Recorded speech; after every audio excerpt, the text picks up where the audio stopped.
Buenos días, chicos. Vamos a iniciar con nuestra clase de lenguaje y comunicación 2 para este día. Y el tema que vamos a ver el día de hoy es el artículo científico, se llama artículo de investigación, artículo científico o ensayo científico. Y estamos ante el último tema del módulo 3. Con este tema que vamos a verlo el día de hoy y lo concluiremos la próxima clase, con ello vamos a terminar este módulo para empezar ya con el último. Estamos prácticamente en la recta final del semestre y nos vamos ya a módulo 4. Sin embargo, este artículo es importante, no porque ustedes como tal lo vayan a desarrollar, porque tendrían que estar, a lo mejor lo ocupan más en los últimos semestres, sobre todo en la universidad, pero es importante conocerlos. Recuerden que en esta materia, exactamente en este semestre, se ven muchos tipos de escritos que van a ocupar, no en este momento de su vida tanto académica como personal, sino que lo pueden ir empleando en el transcurso de ella. Y es importante conocerlo para que no vayan en blanco, para que sepan cuáles son las características que van a desarrollar. Repito, sobre todo será ya en su vida universitaria. Ahorita lo pueden consultar como lectores, pero quizá posteriormente ustedes sean quienes tengan que realizarlos, quienes que tengan que llevarlo a cabo, y siempre es importante saber qué partes lo componen, cuáles son las características que tienen. Así que aparte de la fecha, por favor necesito que anoten el título, artículo de investigación.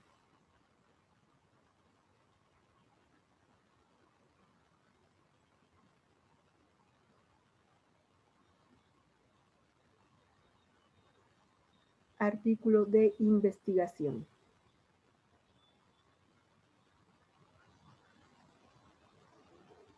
También se le puede llamar texto científico,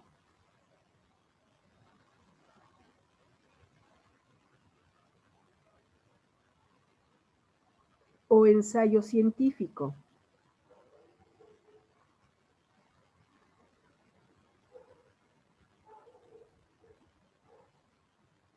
coma, y es una de las formas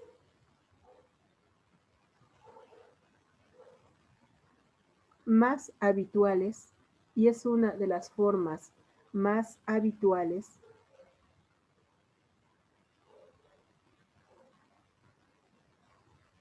que se emplean para comunicar los hallazgos, que se emplean para comunicar los hallazgos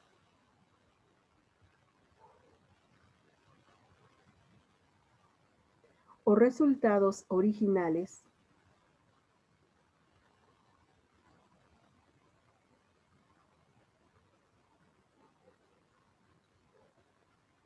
de proyectos de investigación científica,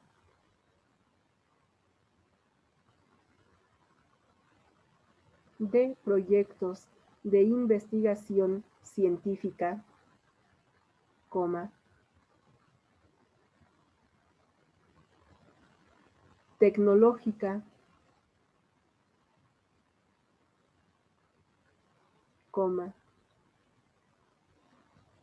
educativa,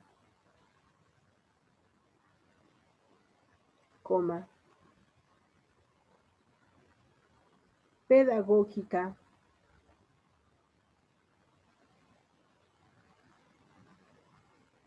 o didáctica,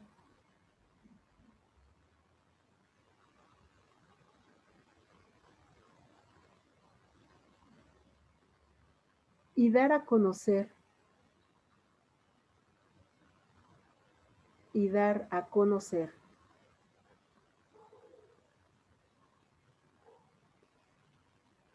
El proceso seguido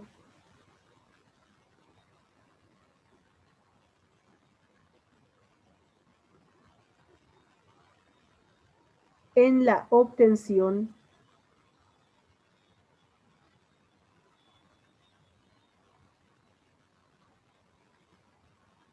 de dichos resultados, en la obtención de dichos resultados. Punto y aparte, características,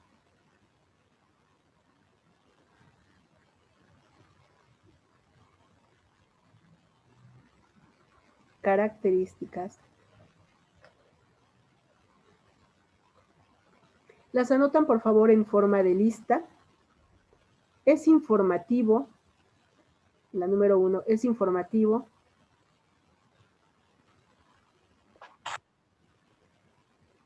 Siguiente, objetivo.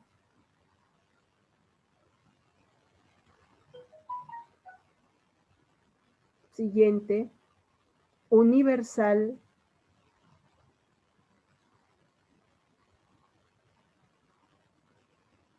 Siguiente, utiliza lenguaje denotativo.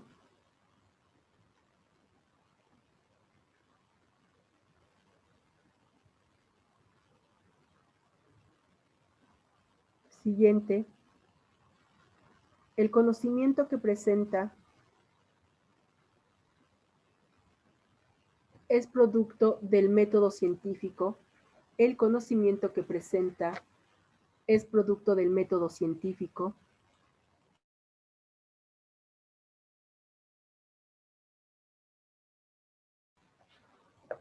Siguiente, su contenido se relaciona con el pensamiento formal. Su contenido se relaciona con el pensamiento formal.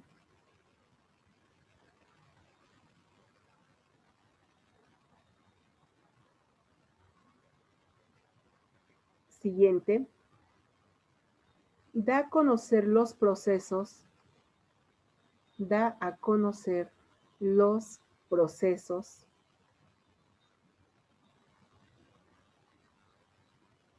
Y los resultados de investigaciones.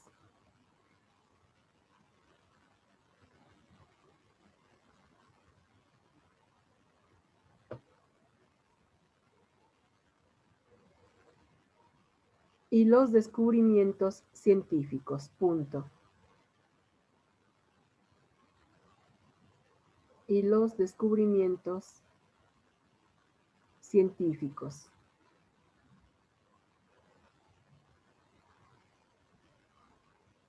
Punto. Bien, muchachos, les explico hasta esta parte para posteriormente continuar con el tema. Cuando hablamos acerca, les decía, del artículo de investigación, puede ser llamado también texto científico o ensayo científico. Es un escrito que cumple con todas las características de objetividad para que sea considerado como científico, y que es el que utiliza el lenguaje metalingüístico, el que es totalmente objetivo. Como vemos en las características, vamos a darnos cuenta aquí que dice que es informativo. Recuerden, el texto informativo es el expositivo y que simplemente sirve para dar a conocer un resultado, un hallazgo, una investigación, que no pretende convencernos, que no nos va a dar otro tipo de argumentos, no es apelativo, simplemente informa, tal como lo podríamos ver en un libro de texto, en un diccionario, en una enciclopedia. Es totalmente objetivo. Es informativo, es objetivo y es universal. ¿Por qué? Porque al ser científico, artículo de investigación científica, tiene que apegarse a ciertos lineamientos y que se tiene que, pues, estar demostrando, que ser avalado, que llevar un proceso que nos indique que va a tener los mismos resultados en todo el lugar en que se aplique. Recuerden, por ello es que la ciencia tiene que ser demostrable. No es de que creo que puede suceder, no, o sucede o no sucede. El método científico es muy claro en ello. Se tiene que seguir una serie de procedimientos de llegar a la experimentación para darnos un resultado final, y se tiene que hacer muchas veces, es el ensayo error, prueba error, para poder demostrar que eso es válido. Por lo mismo, no lo podemos hacer solamente una vez. Cuando es ciencia, se debe aplicar, por ejemplo, en México, en donde estamos, y si se aplica el mismo procedimiento en Inglaterra, en China, en Rusia, en Afganistán, nos tiene que dar el mismo resultado, porque es ciencia. No puede ser que se aplique y que funcione en un solo lugar y en los demás no. Cuando no es ciencia, cuando es algo subjetivo, como puede ser la historia o puede ser la literatura, entonces sí va a haber cambios, y por ello no le podemos llamar texto o artículo de investigación científica, ni podemos llamarle ciencia, porque va por subjetividad, va por gustos y por cambios. Por ejemplo, tuvimos la Revolución Mexicana, conocemos de la Revolución Francesa, la Revolución China, la Revolución Rusa. ¿Todas tuvieron el mismo origen? ¿Todas tuvieron el mismo resultado? ¿Todas se llevaron a cabo de la misma forma? No, porque es un hecho social que tiene que ver con la gente, con las circunstancias, con la época, con la sociedad, con los instrumentos que tengan incluso para pelear. Por lo mismo, sus resultados van a ser totalmente distintos. Quizá los objetivos eran muy diferentes en uno y otro lugar.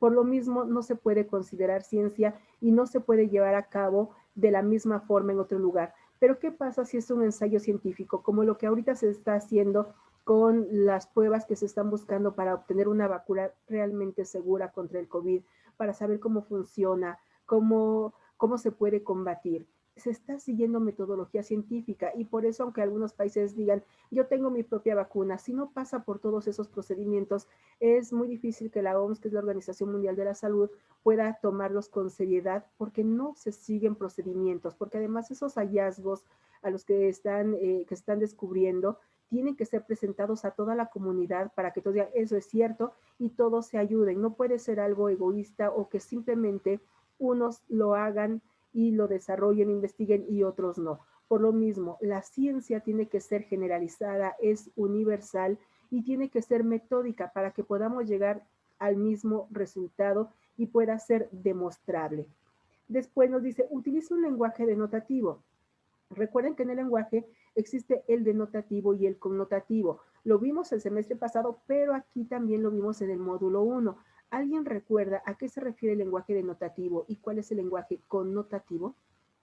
El connotativo es como que tienes que poner más ejemplos, porque es como en sentido figurado, ¿no? Como en Bien, poesía, así, literario, ¿no? metafórico. Metafórico. Ajá. Y el denotativo es así que se tiene que entender tal y como se escucha. Perfecto. El denotativo es el directo, es el que nosotros empleamos y que se tiene que entender tal cual lo dijimos. En cambio, el connotativo es precisamente el que tenemos que interpretar porque es metafórico. Ese lenguaje para nada es válido dentro de un artículo científico, tiene que ser completamente denotativo. Después, el conocimiento que presenta es producto del método científico. Les decía hace un momento que tiene que ser demostrado, que tiene que ser experimentado una y otra y otra y otra vez, muchas veces, para que con esas pruebas de este ensayo-error pueda tener un resultado que sea irrefutable, es decir, que no vaya a cambiar y que si se presenta ante otros, llegue al mismo resultado que ya se había dicho. Por eso es que tiene que ser muy preciso, muy metódico, para que siempre se realice de la misma manera y se pueda obtener un resultado. Después, su contenido se relaciona con el pensamiento formal. Al ser objetivo, informativo, universal, es un pensamiento formal. No podemos estar con subjetividades de yo creo, me parece. No, es simplemente demostrable. Después, da a conocer los procesos y los resultados de investigaciones y los descubrimientos científicos. Nos dice, no solamente llega a los resultados y es lo que presenta, también tiene que decir cómo se desarrolló. Ya lo veremos en un momento con las partes del artículo de investigación, que se tiene que dar todo el proceso, se tiene que exponer todas las partes. Generalmente los artículos de investigación, artículos científicos, no va dirigido para toda la gente, no es para el vulgo es en general, va dirigido de científico a científico, de institución a institución, que son quienes lo pueden comprender. Después se hace de divulgación científica, que no es lo mismo. Cuando estamos ante un texto científico, el lenguaje va a ser metalingüístico y lo entenderá quien lo tenga que entender.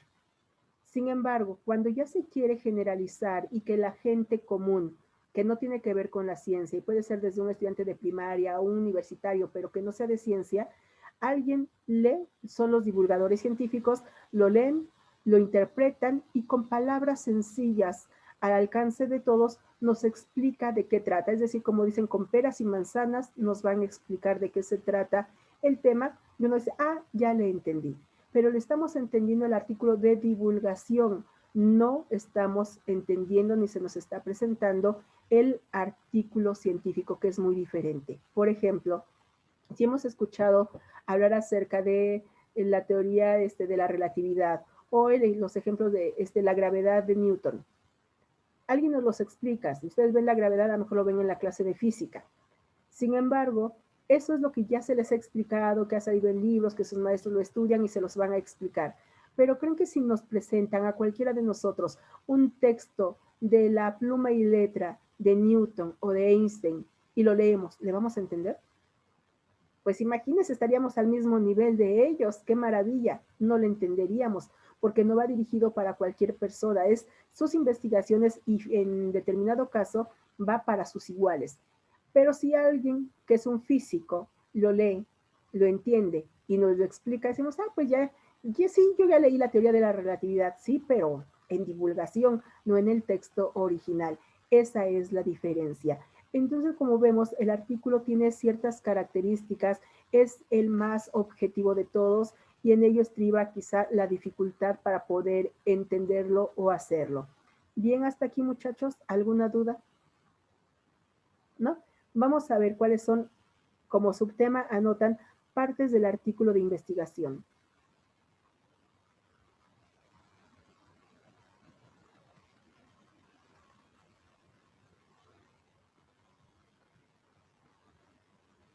Partes del artículo de investigación.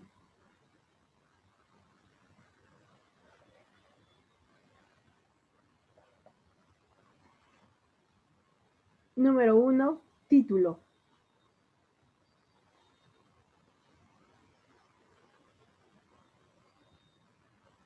Es la seña de identidad.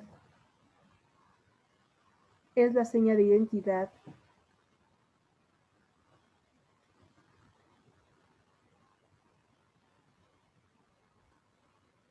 del artículo de investigación.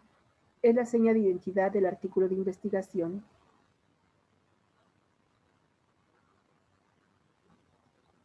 Coma.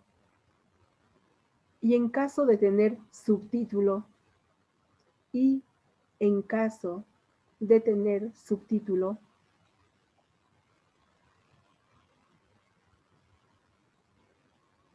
debe estar separado por 2 puntos. Debe estar separado por 2 puntos.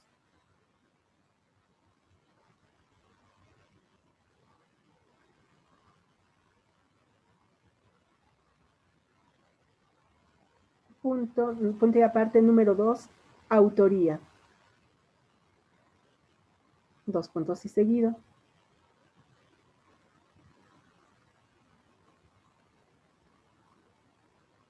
Se indica el nombre y apellidos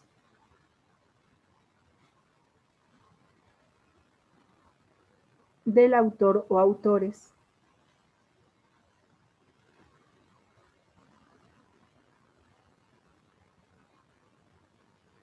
Al igual que su filiación, al igual que su filiación institucional.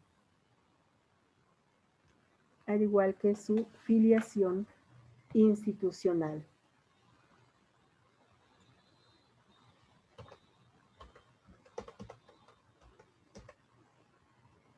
Les explico esos puntos. Primero, pues en el título, forzosamente debe llevar un título de identidad para que se sepa de qué se está hablando, cuál es el tema que está desarrollando.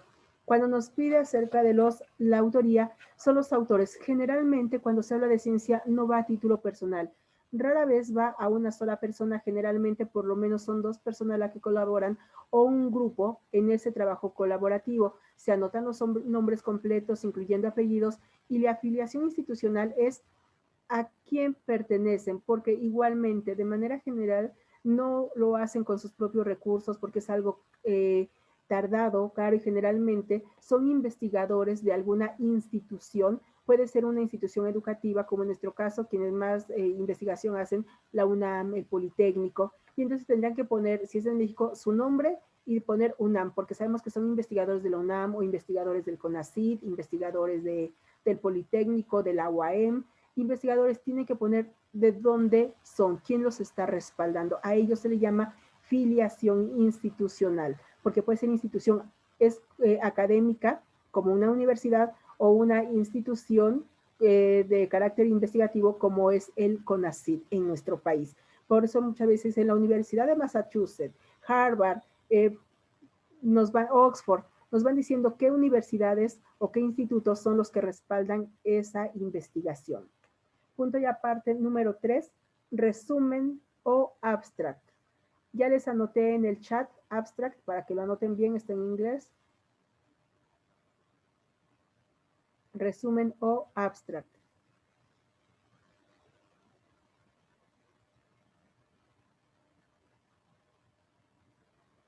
Es una de las partes más importantes del trabajo a publicar,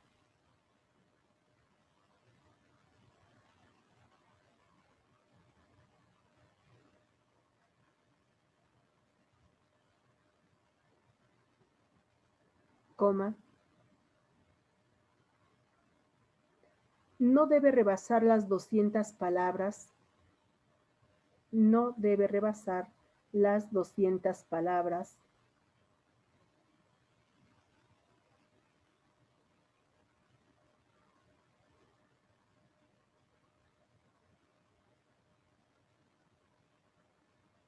coma. Regularmente se encuentra en inglés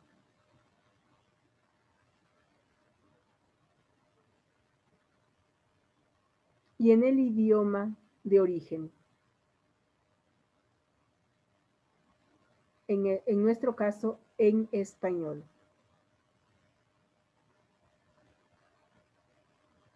Punto. Les explico el resumen o abstract. Resumen, pues está en español, abstract es lo mismo, pero está en inglés.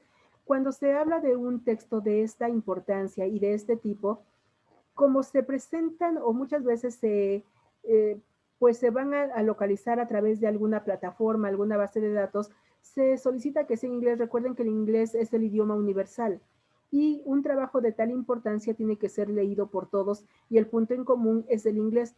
Por lo tanto, se pone el abstract. Con lo primero que abre un trabajo en la actualidad es el abstract y después del abstract puede decir resumen y lo mismo que estaba en inglés lo va a decir en el lenguaje propio. Puede ser en nuestro caso el español o estar en italiano, estar en francés, dependiendo de dónde sea la nacionalidad de quienes están haciendo la investigación.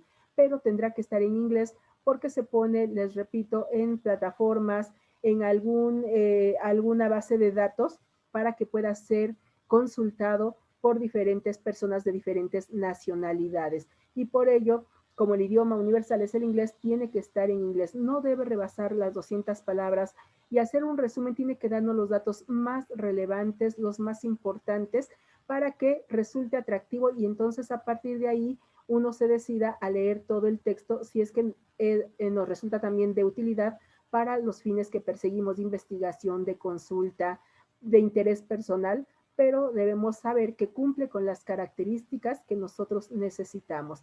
A ello se le va a llamar abstract y es indispensable. Es con lo que empieza en la actualidad un trabajo. Punto y aparte, número 4, palabras clave.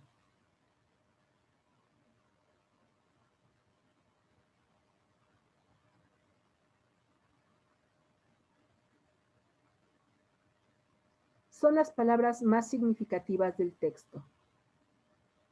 Son las palabras más significativas del texto.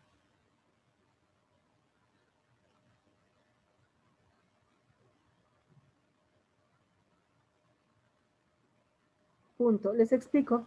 Cuando hablamos igual acerca de las palabras clave, pues son estas palabras. Si estamos hablando, por ejemplo, de una investigación del COVID, aparece COVID-19, podemos encontrar lugares OMS, AstraZeneca, palabras que sean representativas de aquello que estamos explicando en el artículo.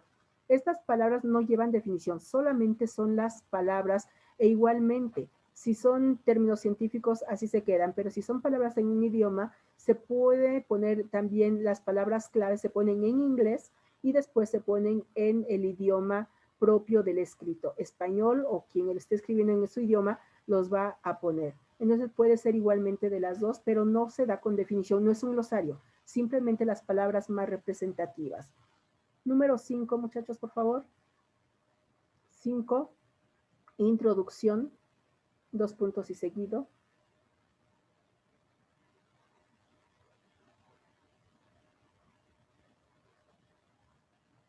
Presenta la información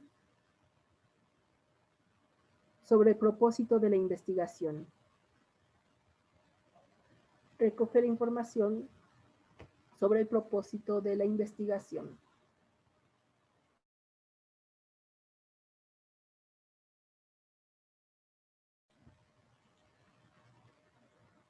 Bien, en el caso de la introducción, vamos a darnos cuenta que aparece aquí en la introducción por qué se está llevando a cabo, por qué se está desarrollando, cuál es la finalidad de hacerlo. Es un panorama general el que se está presentando en este aspecto de la introducción. Después, el punto 6, método.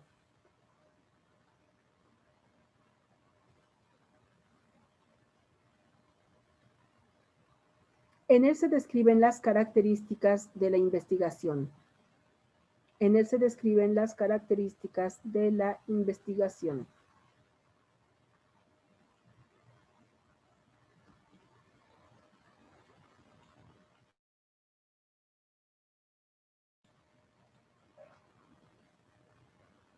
Entre paréntesis, estrategias metodológicas,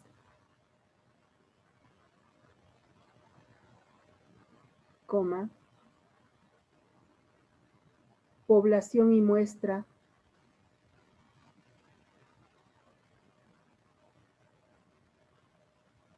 coma, instrumentos de recogida de información, instrumentos de recogida de información y procedimiento. Cierran el paréntesis. Y procedimiento. Bien, chicos, aquí en este caso, cuando habla del método es eso. ¿Qué método se va a emplear para llevar a cabo la investigación? ¿Cuáles son las estrategias de los métodos que se van a aplicar? La población y muestra quiere decir a quién se le va a aplicar y a cuántos de ellos. Por ejemplo, si estamos hablando de investigaciones de la vacuna COVID, es decir, la población va a ser personas de 40 a 60 años. Ahí tenemos ya nuestra población general y la muestra, cuántos vamos a tomar de ahí. Por eso muchos decimos, se van a aplicar 1000 vacunas, porque se tiene que hacer el seguimiento de ellos. Ya sabemos a quiénes van dirigidos, entre qué rangos de edad y cuáles son la muestra, a cuántos se les están aplicando. Después, cuando hablamos de instrumentos de recogida de información, ¿cómo vamos a recoger o a obtener la información? ¿A través de qué características? ¿Cuál fue el procedimiento que se llevó a cabo para obtener estos resultados? Se tiene que anotar todo. Recuerden, estamos en procedimientos de carácter científico. Todo tiene que ser analizado para que si se quiere replicar esta misma investigación en otro lugar, esa investigación también nos ofrezca los resultados iguales que se están dando aquí. Por eso tiene que ser muy detallado y preciso.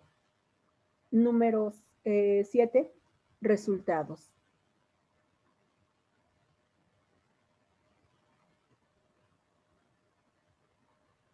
Dos puntos y seguido, en la exposición de los datos obtenidos. Punto. En la exposición de los datos obtenidos. Les explico, en los resultados se explica a qué se llegó, cuáles fueron, valga la redundancia, esos resultados, esos datos finales que está arrojando la investigación y a través de qué forma se llegaron a ellos. A eso se refieren los resultados. Punto 8, discusión y conclusiones.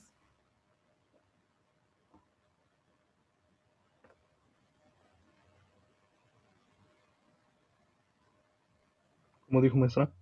Discusión y conclusiones. Gracias. Sí, de nada. Dos puntos y seguido. El artículo termina con este apartado. El artículo termina con este apartado.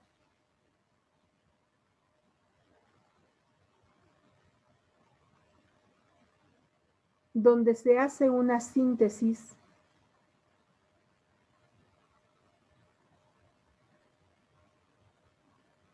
de los principales hallazgos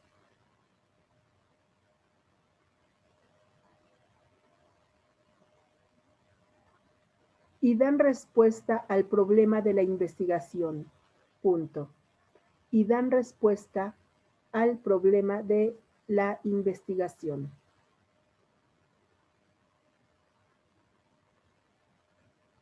Punto. Aquí, como su nombre lo indica, pues está llegando a las conclusiones después de todo lo que se realizó del trabajo de investigación, los procedimientos y los resultados finales, se dan estas conclusiones para cerrar el tema. Con ello concluye el texto. Y ya por último, punto número 9, es el último, referencias bibliográficas.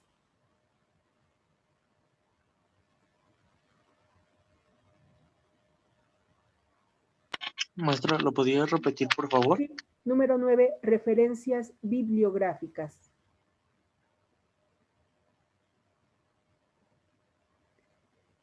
Dos puntos y seguido, se anotan todas las fuentes citadas. Se anotan todas las fuentes citadas y consultadas. Punto final. Se anotan todas las fuentes citadas y consultadas. Todo lo que se utilizó para obtener esta información que fueron útiles para sus investigaciones y las que se citan dentro del mismo texto se tienen que anotar, ya sabemos, en una información bibliográfica, pues cómo se anotan por orden de autor, orden alfabético y así hasta culminar ellas. Es una bibliografía normal, puede ser una hemerografía, se pueden dar la mesografía, que es la de información e investigación electrónica. Todo ello tiene que estar documentado para saber cuáles fueron las fuentes consultadas en el texto que se está presentando. Como verán, pues sí, es un largo procedimiento el que se realiza. Por ello, como también les explicaba al inicio, no es que ustedes los vayan a hacer en este momento, no lo vamos a llevar a cabo en nuestra materia. Sin embargo, podría ser que lo hagan en semestres más avanzados o definitivamente lo tendrán que hacer cuando estudien su carrera profesional en la universidad. Seguramente sí se los van a pedir, sobre todo si van al campo científico. Si están dentro del área científica, a lo mejor el área 2, ciencias biológicas, en ello es muy probable que lo realicen. Así es que de todas maneras, aunque en este momento no lo tenga que hacer, es importante saber cuáles son las características que tienen y nosotros lo vamos a observar en el libro. Vamos a tener una lectura de la página 94 a la página 97 de nuestro libro de texto y que leeremos la próxima clase, más es hasta la 98. Si pueden ir dándole una lectura previa, sería muy bueno, y si no, nosotros lo estaremos viendo en la clase. Ustedes tendrían que hacer una lectura por relevos. Ahorita no puedo hablar, se dan cuenta, he quitado el audio porque estoy mal de la garganta, me da tos. Sin embargo, se tiene que leer. ¿Alguna duda hasta el momento? Porque ya nos quedan 2 minutos de clase. ¿No ninguna, muchachos? Bien, entonces esto sería todo por mi parte, por la clase de hoy. Chicos, les mando un fuerte abrazo, todo mi cariño, cuídense mucho y nos vemos en la próxima clase. Gracias, Hasta maestra. pronto, muchachos, cuídense. Que se mejore. Gracias, chicos, hasta luego. Bye.